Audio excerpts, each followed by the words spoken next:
We need fresh ideas, not old blood, Travis announced at the board meeting, looking straight at me while he did it. My name is Jake Whitman, 45 years old and until 10 minutes ago, Senior Project Director at Whitman & Sons Construction in Omaha, Nebraska. The company my grandfather started with 2 trucks and a wheelbarrow. The company my father built into something real. The company I helped turn into the 3rd largest commercial builder in 3 states. I didn't flinch when Travis said it. I just smiled, leaned back in my chair and nodded. The room went dead quiet. Uncle Pete looked down at his hands. Marty from finance started shuffling papers. Nobody would look at me except Travis, who kept that stupid smile plastered on his face like he was doing me some kind of favor. That's bold, I said finally. Good luck. Then I stood up, buttoned my jacket, and walked out without another word. They probably expected me to fight it, to yell or make a scene or remind everyone that I was the one who landed the Meridian Tower project when we were still too small to handle it. Or that I was the one who got us through 2008 when half our competitors went under. Or that I was the one who personally managed every relationship with our top 5 clients. But that would have been giving Travis exactly what he wanted. A chance to play the calm, rational businessman against his emotional older brother. So instead, I just walked. In the parking lot, I stood next to my truck for a minute. 22 years with the family business. Started hauling lumber when I was 23, fresh out of college with a business degree nobody respected until I used it to triple our profits. Worked 6 days a week for most of my 30s. Missed vacations. Missed my daughter's swim meets. Missed my first marriage. All for Whitman & Sons. I pulled out my phone and looked at the email I'd received yesterday from Ben Harding at Crestwell Properties. The one confirming they were moving forward with JW Buildworks instead of Whitman & Sons for their new $3.2 million office complex. My new company. My clients. Travis didn't know it yet, but he'd just fired the only thing keeping Whitman & Sons relevant to our biggest customers. He'd been so busy with the banks and the investors and the fancy strategy consultants, he hadn't noticed that every major project for the last decade succeeded because of the relationships I built. And now, those relationships were coming with me. I got in my truck and drove away from Whitman & Sons for the last time. Something told me Travis would be calling very soon. I grew up watching my father build Whitman & Sons. He'd come home with dirt under his nails and pride in his eyes, talking about pouring foundations that would last generations. Travis and I would sit at the kitchen table listening to him tell stories about jobs won and lost. Lessons learned. He'd always end the same way. Someday you boys will run this together. Travis is 4 years younger than me. Was always the smarter one, at least on paper. Private school, fancy business program at Northwestern, internships with investment firms in Chicago. I stayed local. State University, straight into the family business. My father never said it, but I knew he was grooming Travis for the corner office while I learned the business from the ground up. For years it worked. I handled the projects, the clients, the actual building. Travis handled the money, the growth strategy, the future. We were a good team. At least I thought we were. The crack started about 3 years ago. Small things at first. Travis began excluding me from meetings with the board. Just financial stuff, Jake. You'd be bored. He hired consultants without telling me, brought in new project managers who reported to him, not me. Then he started going to client meetings alone, meetings I'd always handled. When I asked about it, he'd say, they specifically requested me. But when I'd check in with those same clients later, they'd be confused. We asked for you, Jake. Your brother said you were too busy. Last year when our father announced his retirement, I already knew what was coming. The board meeting where they named Travis CEO was just a formality. I sat there nodding, shaking hands, playing my part. What nobody knew was that I'd already seen the writing on the wall. For the past 8 months, I'd been building something on the side. Nothing illegal. Nothing that violated my contract. Just conversations with our top clients about what would happen if I ever left. You're the only reason we work with Whitman, Ben Harding from Crestwell had told me over beers one night. If you go somewhere else, we go with you. Simple as that. I'd heard the same from the others. Tanner at Riverview Development, Sophia at Blackstone Commercial, James at Westfield Properties, Victor at Union Square Holdings. Together, they represented over 60% of our annual revenue. I filed the LLC paperwork for JW Buildworks 6 months ago, secured a line of credit, found office space, started discreetly talking to our best foremen and project managers. I wasn't stealing, I was preparing. There's a difference. Travis was so focused on becoming CEO, he never noticed his foundation was crumbling. The morning after I was fired, I went to the small office I'd rented on the west side of town. Nothing fancy, just a reception area and 2 private offices above an accountant's practice. The sign on the door still had the previous tenant's name. I hadn't bothered changing it yet. I'd barely settled in when my phone rang. Travis. I let it go to voicemail. Then it rang again. And again. Finally, I answered. Jake, what the hell is going on? His voice had that high pitch it always got when he was panicking. Ben Harding just called to say Crestwell is pulling all their projects from us. Says they've signed with someone else. Someone called JW Buildworks. Sounds like you've got a problem, I said. Did you do this? Is this you? I secured my future, just like you did. He was quiet for a moment.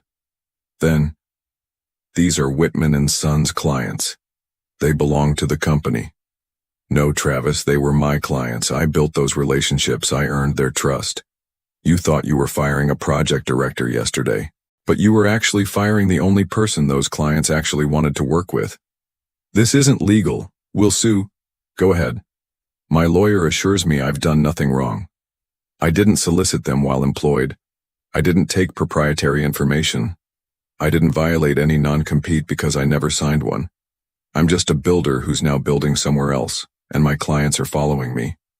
Another long pause. I could almost hear him thinking, calculating, realizing just how badly he'd misjudged the situation. Jake, come on. We're brothers. We can work this out. That's when something shifted inside me. Not anger, something colder, something final. We were brothers yesterday, too. Didn't stop you from humiliating me in front of the entire board. That was business, not personal. I almost laughed. The family name is on the building, Travis. It's all personal. Look, I made a mistake. Come back. We'll figure it out together. I looked down at my desk where I'd spread out the preliminary plans for the Crestwell project. My project now. No, I said simply. I'm good where I am. Jake, you don't understand. It's not just Crestwell. Riverview called too, and Blackstone. They're all saying the same thing. Now I did laugh. I understand perfectly. You're calling because you're in trouble, not because you want me back. There's a difference. Dad's going to be furious. That stung, but I pushed past it. He wanted us to run the company together. That was your choice to make, not mine. The silence on the other end stretched out. When Travis spoke again, his voice was different, smaller. What do you want? Money? A board seat? Name it. I don't want anything from you. I've already got what I need. These clients represent over 60% of our annual revenue. The bank will call our loans if we lose them all at once. Like I said, I answered. Sounds like you've got a problem. Then I hung up. I sat there for a long time afterward, staring at the phone. I didn't feel the satisfaction I'd expected. Just a hollow sort of finality. The last tie cut. The last bridge burned. I was completely on my own now. And strangely, it felt right. 3 days after I was fired, Uncle Pete showed up at my temporary office. He'd been Dad's right-hand man for 30 years before semi-retiring to a board position. He found me reviewing resumes of project managers I was trying to recruit. Nice place, he said, looking around at the bare walls and rented furniture. Very startup. It's temporary, I said, not getting up. What do you want, Pete? He sighed and sat down across from me. The board called an emergency meeting yesterday. Travis told us what you did. What I did? Interesting way to frame it. He says you stole our biggest clients. Says you've been planning this for months. I put down the resume I'd been reading.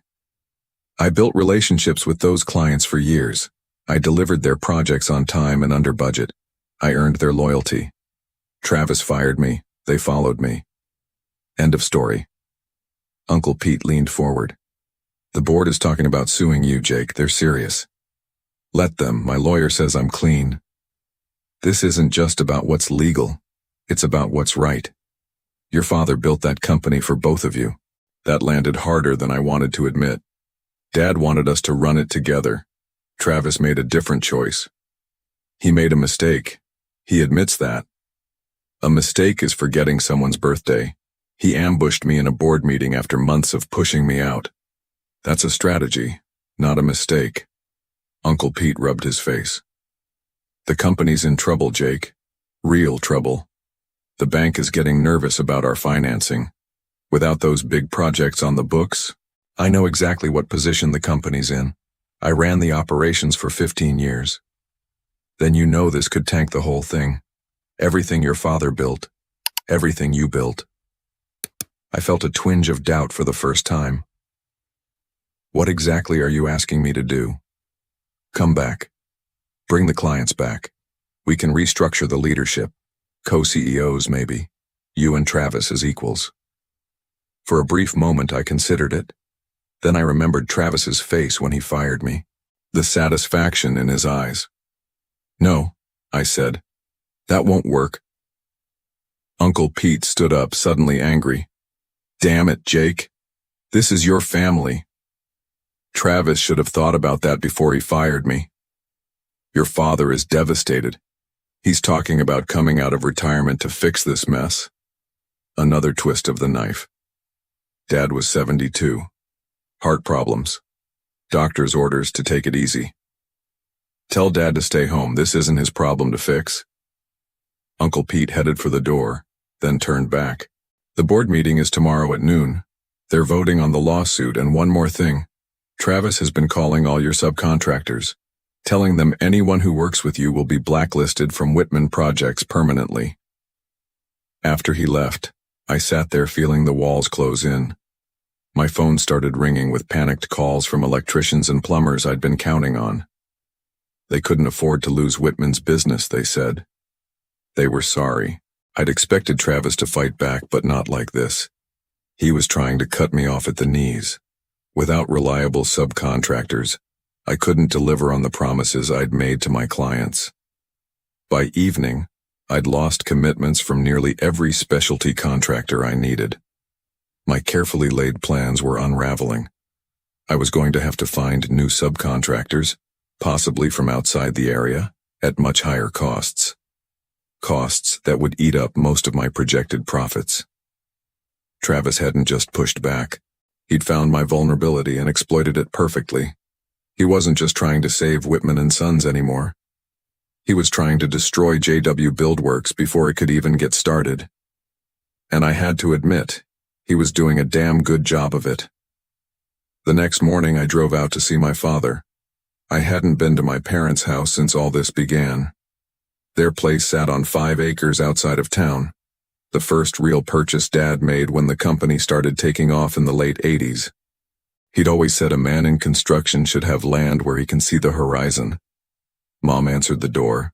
Her face was tight with worry, but she hugged me hard and led me through to the back porch where Dad was sitting, looking out over the property. Jake, he said, not turning around. His voice sounded older than I remembered. Dad. I sat down in the chair next to him. For a while, we just sat there in silence. Finally, he spoke. Your brother tells me you're trying to sink the company. That's not what I'm doing. Then what would you call it? I measured my words carefully. I'm building something of my own after Travis pushed me out. Dad turned to look at me, his eyes sharp despite everything. You couldn't work it out? You two were supposed to carry this forward together. Tell that to Travis. He's the one who fired me in front of the entire board. And now you're taking our biggest clients. They chose to come with me. I didn't steal anything. Dad sighed heavily. The situation's worse than you know, son. Something in his tone made me pay closer attention. What do you mean? He looked out toward the horizon again. The company's not as solid as everyone thinks. Last few years we've been overextended. Overextended how? We've been profitable every quarter. On paper, sure. But Travis has been borrowing. A lot. Using future projects as collateral. Those 5 big clients you took, their projects were already factored into loans. I felt like I'd been punched. How much are we talking about? Enough that without those projects, the bank might call everything due. Why would he do that? We've always been conservative with debt. Dad's face clouded. He had ideas, big expansion plans, new markets. He convinced the board it was the future. He paused. I should have paid closer attention before I retired. The pieces were starting to fit together. Travis's strange behavior over the past year, the new consultants, the private meetings. He hadn't just been planning to edge me out. He'd been leveraging the company to the hilt for his grand vision. And now those loans were in danger because I'd taken the clients those loans were based on. Why are you telling me this? I asked. Because you need to understand what's really at stake. It's not just your brother's pride or your hurt feelings. If Whitman and Sons goes under, a lot of people get hurt. Employees, suppliers, your mother and me for that matter. I felt the weight of it settle on my shoulders. What about the lawsuit? Uncle Pete says the board is voting today. They are.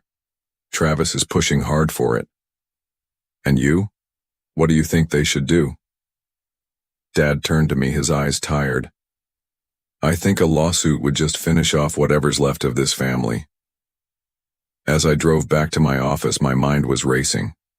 I'd been so focused on Travis's betrayal, I hadn't seen the bigger picture.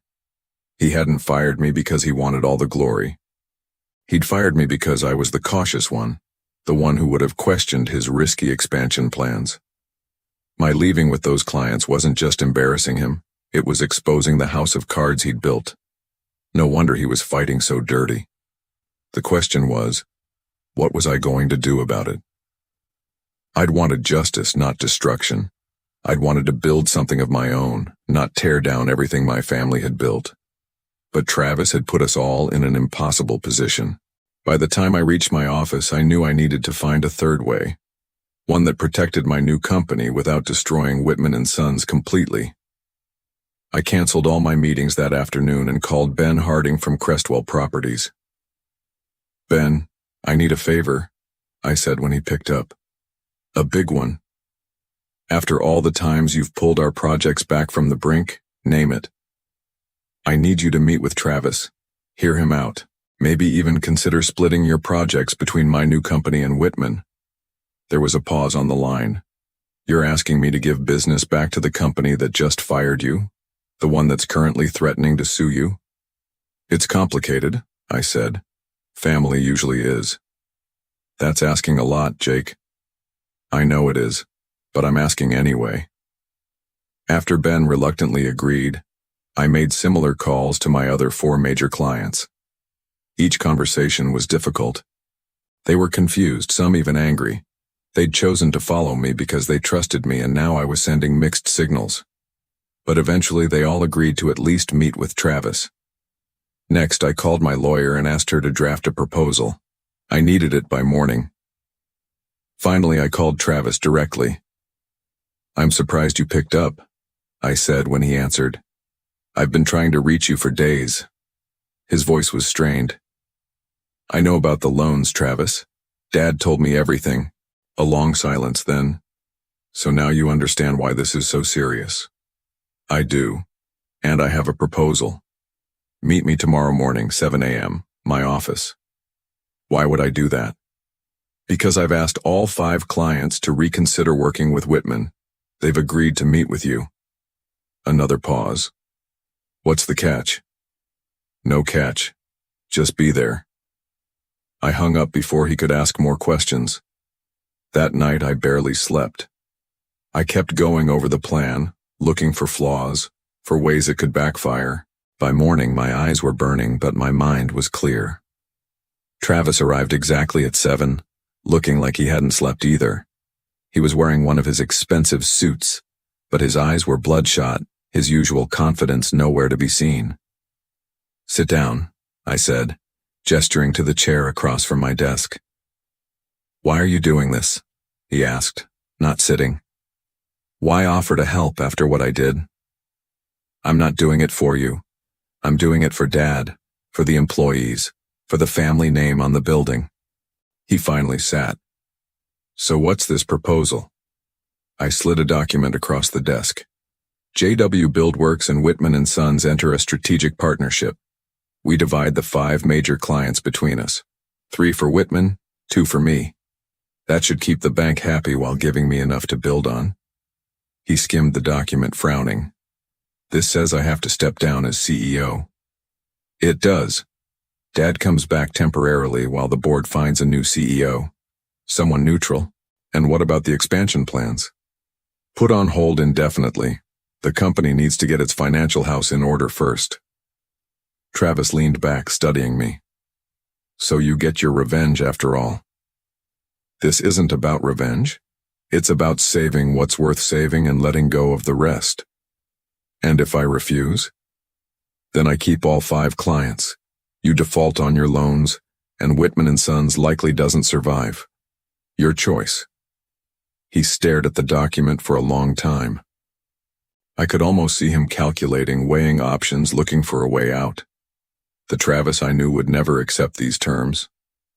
But the Travis sitting across from me now wasn't the same man who'd fired me with a smirk. This one looked beaten, cornered.